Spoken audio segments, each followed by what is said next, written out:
Hugh, when I say Brandon Graham's legacy, what is it to you? Two-time Super Bowl champion, longest tenured Eagle ever, and just the epitome of being in Philadelphia to me.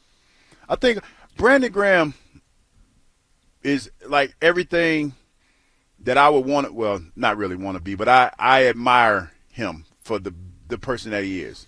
You know, because I think back on, you know what's the ironic part about all of this?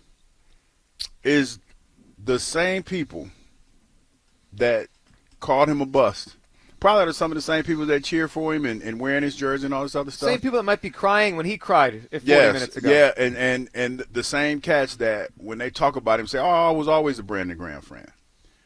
But he's embraced everybody. Like Brandon Graham is the epitome of what it is to be on social media. And he talked about it how, you know, how tough it was for him to go through that bus scenario, and for how tough it was for him to go outside because he was embarrassed, and how his wife talked to him through all that, to become one of the most iconic Eagles to ever put on the football game. I mean, put on the football uniform or play the game. I mean, think about that. You talk about Jerome Browns.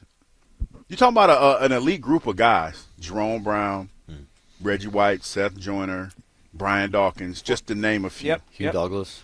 I mean, thank you, Kyle. But I'm very humbled to be. It's very humbling to be in his presence and to have the type of relationship that I have with him, because he's accomplished so much. He's seen so much. And even though I am the elder statesman, I think his legacy should be revered, and it should be like a template that every NFL player, especially if you're playing here in Philadelphia, need to follow. I said this to you guys off air, but I think it's true. I think Brandon Graham is the greatest Eagle of all time. I don't think that's far-fetched. Like, to play 15 years, the most games ever played in an Eagles uniform, 2 Super Bowl rings, the defining play for their first ever Super Bowl championship. I mean, the number's going to be retired without question in my mind. Yep. And I just think all of that together, you can make the case that, like, obviously it'll depend on how you personally define what greatness is. But to me, I think Brandon Graham is the greatest Eagle of all time.